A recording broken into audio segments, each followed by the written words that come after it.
से अक्सर पूछते हैं कि रिजेंटमेंट क्या है। ये जो एक चिढ़ किस्म की चीज होती है ना, कि मुझे किसी से चिढ़ है, मुझे किसी से रिजेंटमेंट है, ये होती क्या है और ये होती क्यों है, और अब हो गई है तो फिर इससे छुटकारा कैसे पाएं। तो ये मुझसे अक्सर लोगों ने पूछा, तो मैं इस बारे में मैंने सोचा कि एक बार कभी बात करूंगा। तो मेरे ख्याल से आज सही समय है। रिजेंटमेंट जो होती हर किसी व्यक्ति को है, थोड़ी मात्रा में, ज्यादा मात्रा में, कम मात्रा में, पर होती हर किसी को है। तो रिजेंटमेंट होती क्या है? रिजेंटमेंट होती ये है कि आपको चिढ़ होती है। आप स्कूल में जाते हैं, कोई टीचर अच्छा नहीं लगता, और जिस सब्जेक्ट का टीचर नहीं अच्छा लगता उस सब्जेक्ट में आप अच्छे नहीं होते। आप परिवार में आते हैं, हो सकता है कोई फैमिली मेंबर अच्छा ना लगता हो, और जो फैमिली मेंबर अच्छा नहीं लगता उसके साथ आपके संबंध अच्छे नहीं होते। जब फैमिली मेंबर साथ में होता है तो फिर आपकी जो सेरेनिटी होती है, जो आपकी शांति होती है, वो भंग हो जाती है। एक दिन आप ऑफिस जाते हैं, बॉस अच्छा नहीं लगता, या कोई और बॉस अच्छा नहीं लगता, कंपनी नहीं अच्छी लगती, इंडस्ट्री अच्छी नहीं लगती। कुछ लोगों को सेल्स के काम से नफरत होती है, उसके बाद सेल्स में ही होते हैं। अब कैसे आगे बढ़े? जिस फील्ड में है वो तो अच्छा लगता नहीं, तो फिर तरक्की नहीं हो पाती। तो जीवन जो है, आदमी जिसका भी जीवन किसी भी रूप में रुका हुआ है, चाहे वो खुशी के रूप में रुका हुआ है, चाहे वो तरक्की के रूप में रुका हुआ है, चाहे वो संबंधों के रूप में रुका हुआ है, या किसी और रूप में रुका हुआ है, उसका जो नंबर एक कारण है हर क्षेत्र में, वो रिसेंटमेंट है। अब आप कहेंगे कि इसीलिए कहते हैं लोग कि रिजेंटमेंट जो है वो नंबर एक का अपराधी है। Resentment is number one offender. और उसका असर क्या पड़ता है? उसका असर ये पड़ता है कि आप जो भी कर रहे हैं कर नहीं पाएंगे। आपका अधिकार है अच्छा, खुशहाल, सौहार्दपूर्ण जीवन जीना, पर आपको रिजेंटमेंट जीने नहीं देगी। अगर फैमिली में रिजेंटमेंट है तो, फैमिली के किसी मेंबर से रिजेंटमेंट है तो, आपका अधिकार है ऑफिस में तरक्की करना, प्रमोशन पाना, लेकिन ऐसा रिजेंटमेंट होने नहीं देगी। क्यों? अगर यदि आपको ऑफिस में किसी से रिजेंटमेंट है तो मुख्य तौर पे आप जहां भी जाएं, जो भी करें, यदि आपको रिजेंटमेंट से ग्रसित हैं, और सारे ही लोग ग्रसित होते हैं किसी ना किसी रूप में, क्योंकि किसी की तरक्की हो रही है तो फैमिली लाइफ अच्छी नहीं है, किसी की फैमिली लाइफ अच्छी है तो तरक्की नहीं हो रही है, कहीं ना कहीं किसी ना किसी के प्रति रिजेंटमेंट होती है। तो रिजेंटमेंट है क्या मेरे जीवन में? अगर आपको एक उदाहरण के द्वारा समझाऊं तो ऐसा मान के चलिए कि आप क्रिकेट खेल रहे हैं। अब क्रिकेट में आप बॉलिंग करेंगे, बैटिंग करेंगे या फील्डिंग करेंगे, और तीनों ही दशाओं में आपका जो ध्यान होना चाहिए वो एक्टिविटी पे केंद्रित होना चाहिए। जिस कार्य को आप कर रहे हैं, जिस एक्टिविटी को कर रहे हैं, फॉलिंग, बॉलिंग, फील्डिंग या बैटिंग, उस पे केंद्रित होना चाहिए। आपके साथ हो क्या रहा है? एक छोटी सी गलती है। वो छोटी सी गलती क्या है? आपके जूते के अंदर एक छोटा सा कंकड़ है। अब आप बैटिंग कर रहे हैं, सामने से बॉल आ रही है, आपका ध्यान तो कंकड़ पे है। आप कैसे कर पाएंगे उसे हैंडल? आपका ध्यान कंकड़ पे रहेगा, जल्दी आउट हो जाएंगे, रन नहीं बना पाएंगे, फुल फ्लो में नहीं खेल पाएंगे। आप फील्डिंग कर रहे हैं, ध्यान कंकड़ पे रहेगा, आप भाग नहीं पाएंगे, बॉल को पकड़ नहीं पाएंगे, कैच नहीं कर पाएंगे। ऐसा नहीं है कि आपकी क्षमता में कोई कमी है, ऐसा नहीं है आपके स्किल में कोई कमी है, ऐसा भी नहीं है कि आपकी इंटेंशन में कोई कमी है। कोई कोई एक ऐसा कारण है जो आपकी सारी की सारी एनर्जी, आपका सारा का सारा ध्यान, आपकी सारी की सारी चेतना खींच रहा है अपनी तरफ। वो कंकड़ जो है आपके पैर में। तो रिजेंटमेंट लगभग ऐसी होती है। आप ऑफिस में जाते हैं, अपॉर्चुनिटी है, प्रमोशन की अपॉर्चुनिटी है, अच्छे संबंधों की अपॉर्चुनिटी है, पर आपको तो रिजेंटमेंट है। अब वो रिजेंटमेंट जो है, बॉस सामने आता है, आपको वो रिजेंटमेंट याद आ जाती है, सारी एनर्जी तो वहीं चली जाती है।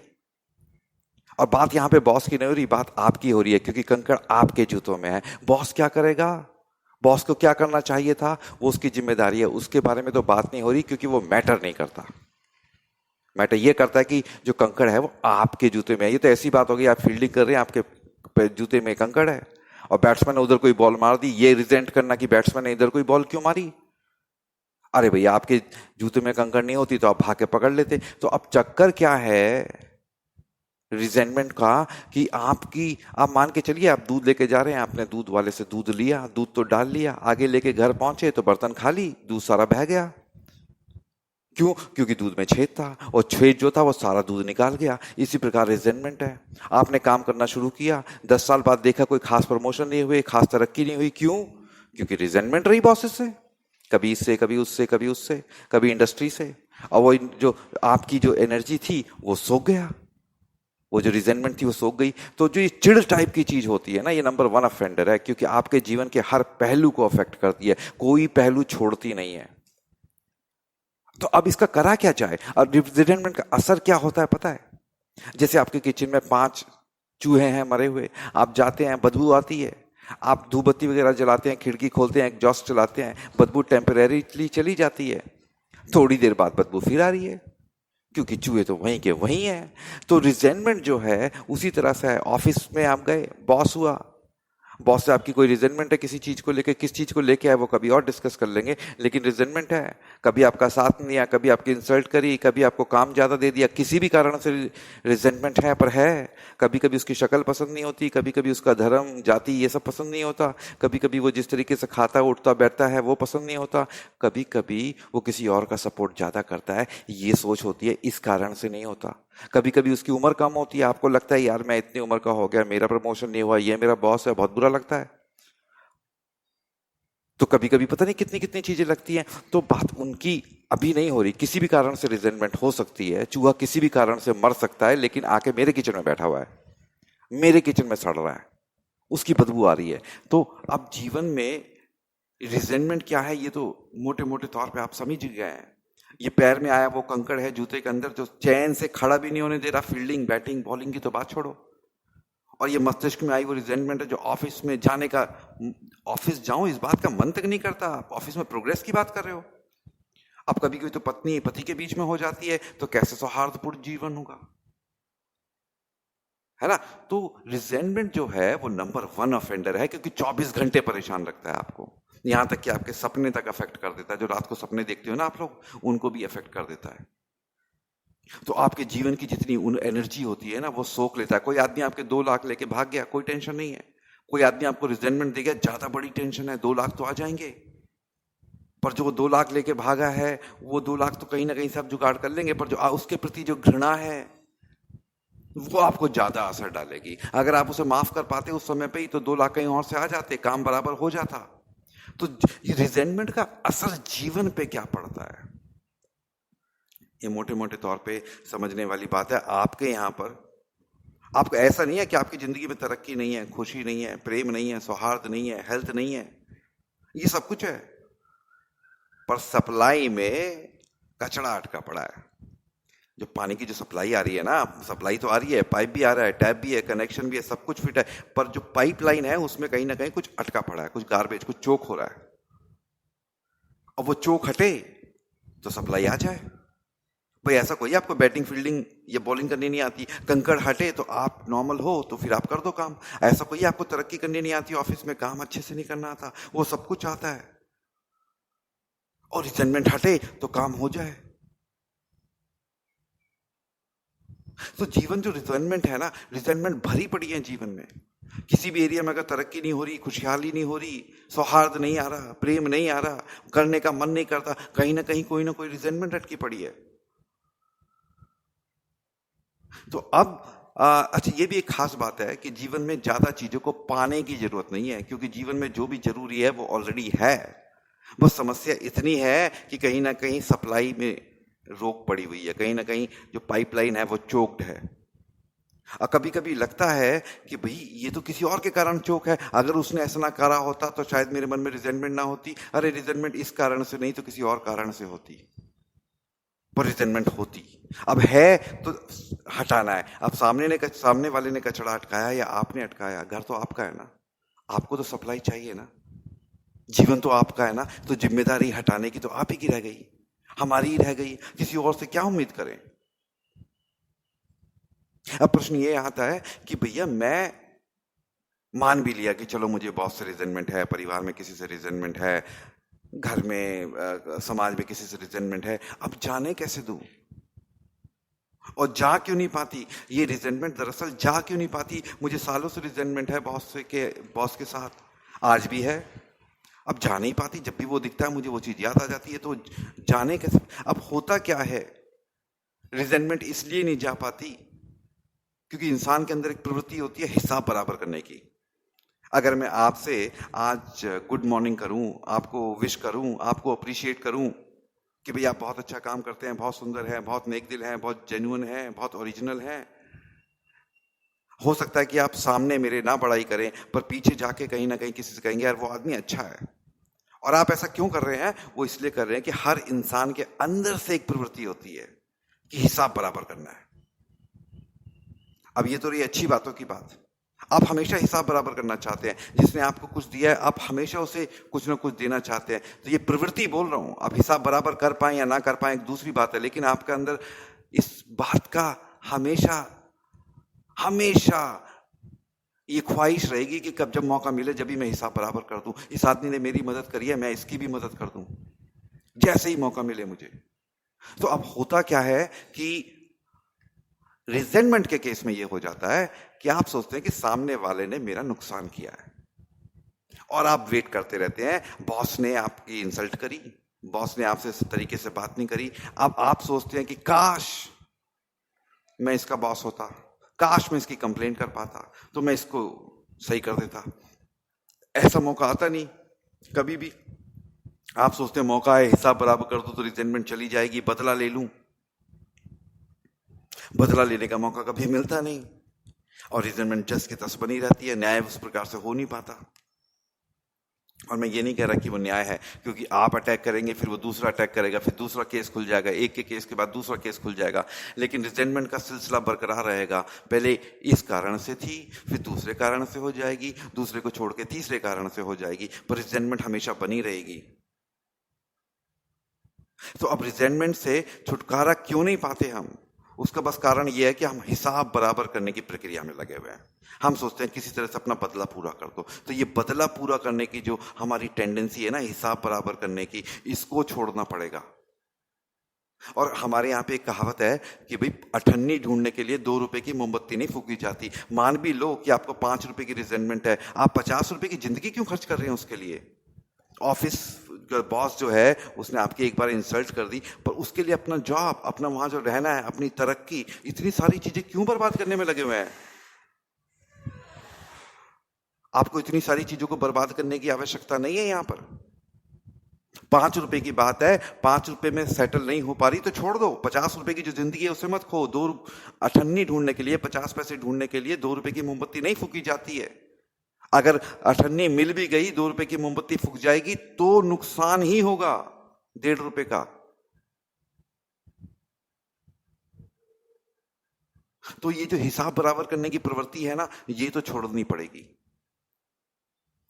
और एक प्रॉब्लम ये भी है कि जब तक आपके अंदर ये चेष्टा रहेगी ना कि मैं इस आदमी से हिसाब बराबर कर लूं, मुझे मौका मिल जाए, मैं इसकी इंसल्ट कर दूं, इसका काम रोक दूं, इसको दिखा दूं कि मैं क्या हूं, जब तक ये आपके अंदर सोच रहेगी ना, जब तक आप फंसे रहेंगे। क्यों फंसे रहेंगे? अब जैसे कोई कैदी है, आपने उसे गिल्टी समझा, पकड़ लिया, आप कांस्टेबल हैं, आप पुलिस वाले हैं, हवलदार हैं, अब आपने चेन जो है उसका एक कोना पकड़ रखा है और एक उसके हाथ में हथकड़ी के रूप में लगा हुआ है, एक आपके उसमें लगा हुआ है, आपने उसे पकड़ा हुआ है। अगर आपको खुद फ्री होना है तो उसको छोड़ना पड़ेगा। भाई आप जब तक फ्री नहीं है, जब तक वो बंधा हुआ है, और अगर उसको छोड़ेंगे तो आप खुद आजाद हो पाएंगे।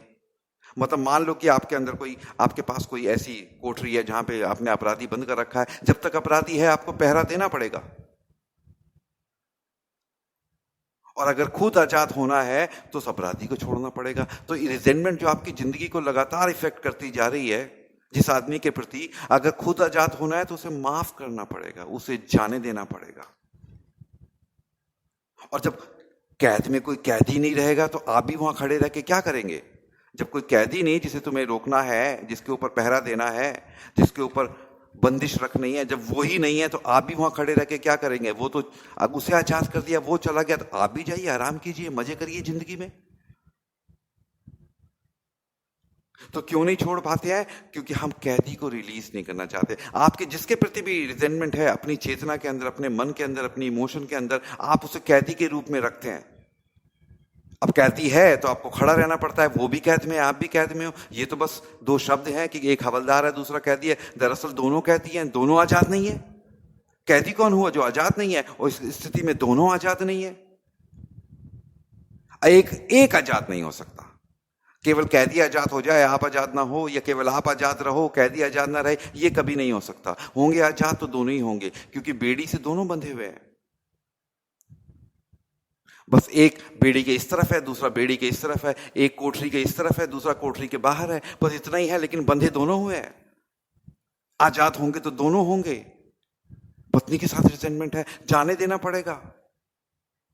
उस रिजेंटमेंट को जाने देना पड़ेगा, उसको बरी करना पड़ेगा। दोनों ही बरी होंगे, नहीं तो बरी बिल्कुल नहीं होगा। तो अब चक्कर ये है कि इसका फायदा क्या होगा अगर आपने ऐसा कर भी दिया कि रिजेंटमेंट को छू जाने भी दिया, तो इसका फायदा क्या होगा? भाई मान के ये आप किसी बर्तन में दूध लाते हैं, उसके अंदर एक छेद है, छेद को बंद कर दिया तो फायदा क्या होगा? वो सारा का सारा दूध बच जाएगा। बस यही होगा कि आप जब रिजेंटमेंट को जाने देंगे ना, तो आपके साथ जीवन में क्या होगा, फिर कोई भी काम करेंगे उसका फल निकल के आएगा। उसको जहां पे जिस रास्ते को पकड़ेंगे उसमें किसी दूरी पे पहुंचेंगे। परिवार में आपको सुख शांति मिलेगी, आपके जीवन का अर्थ संभव होगा। और जो जो बर्तन के नीचे छेद जिस प्रकार से दूध को लगातार बहाता था और आपने छेद बंद करा तो अब दूध बच रहा है, आपके जीवन की एनर्जी बहुत बचेगी, आप कहीं के कहीं पहुंच जाएंगे। अपना के देखिए। तो अब क्वेश्चन आता है कि भाई रिजेंटमेंट को जाने कैसे दूं? ये बहुत बड़ा प्रश्न आता है कि रिजेंटमेंट को जान, मान लिया मैंने कि भाई मैंने सामने वाले को एक तरह से अपने मन की चेतना के अंदर मैंने कैदी बांध के समझ के पकड़ रखा है, जकड़ रखा है, पर जाने कैसे दूं? तो जब मैंने तो फिल्मों में ही देखा है कि जैसे कोर्ट के अंदर केसेस चलते हैं ना, तो जब किसी को बरी किया जाता है तो कैसे बड़ा किया जाता है कि भाई इस आदमी के खिलाफ पहला चार्ज ये है, जज कहता है इससे बरी किया जाता है, दूसरा चार्ज ये है, इससे बरी किया जाता है, तीसरा चार्ज ये है, इससे बरी किया जाता है, चौथा। तो एक एक चार्ज के ऊपर जो जज होता है वो बरी करता है। अब आप मान लीजिए आपके जीवन के अंदर 5-7 लोग हैं, आपका एक बॉस हो गया, पर जहां जहां ज्यादा टाइम बिताते हैं वहीं पे ज्यादा रिजेंटमेंट होगी। आपका बॉस हो गया, उसके बाद परिवार में कोई हो गया, माँ पिता पत्नी भाई बहन कोई हो गया, जिस पे बस नहीं चलता उसके प्रति ज्यादा रिजेंटमेंट होती है। तो इस तरह से लोग हो गए। एक आदमी को पकड़ लो, बॉस को पकड़ लो, और वो सारे के सारे इंसिडेंसेस लिखो जहां जहां पे आप हर्ट हुए। जब ऑफिस में आए तो उसने कैसा क्या करा कि आपको पहली बार बुरा लगा, आपको अवश्य याद होगा। उसको लिखो, दूसरे को लिखो, तीसरे को लिखो, और जैसे लिखोगे तो आपको और भी कुछ याद आएंगे। कुछ ऐसे भी मरे हुए चूहे पड़े हुए हैं किचन में जो दिखेगा नहीं। अब आप मुझसे कहेंगे कि एक एक इंसिडेंस को लिखने की क्या जरूरत है? जरूरत लगभग ऐसी है कि आपके पास किचन है, किचन के अंदर 10 मरे हुए चूहे हैं, आपने 2 निकाल दिए फिर भी बदबू आती रही, 4 निकाल दिए फिर भी बदबू नहीं। जब तक 10 के 10 निकाल के नहीं फेंकोगे जब तक बदबू आती रहेगी, कम या ज्यादा। और छेद चाहे छोटा हो या बड़ा हो, नुकसान तो करेगा, दूध तो बहेगा उसमें से। तो एक एक इंसिडेंसेस जो आपको याद आ रहा है, अगर रिजेंटमेंट है तो वो याद जरूर आएगा। आपको ये तो नहीं पता कि 2018 में 17 फरवरी को कौन सी शर्ट पहनी थी, क्योंकि हो सकता है कि शर्ट पहनने से रिजेंटमेंट ना हो उस समय। पर आपको यह अवश्य पता है कि जब मैं पहली बार ऑफिस में गया था तो इस आदमी ने यह रिमार्क किया था, मुझे इसलिए पसंद नहीं है। तो एक एक इंसिडेंसेस उस आदमी के नीचे लिखिए। अब पहला इंसिडेंस आ गया कि आप गए तो उसने आपकी इंसल्ट करी, उसी के नीचे लिखिए कि इस आदमी ने मेरे को यह बोला, मुझे बुरा लगा, आज मैं इस आदमी को बरी करता हूं।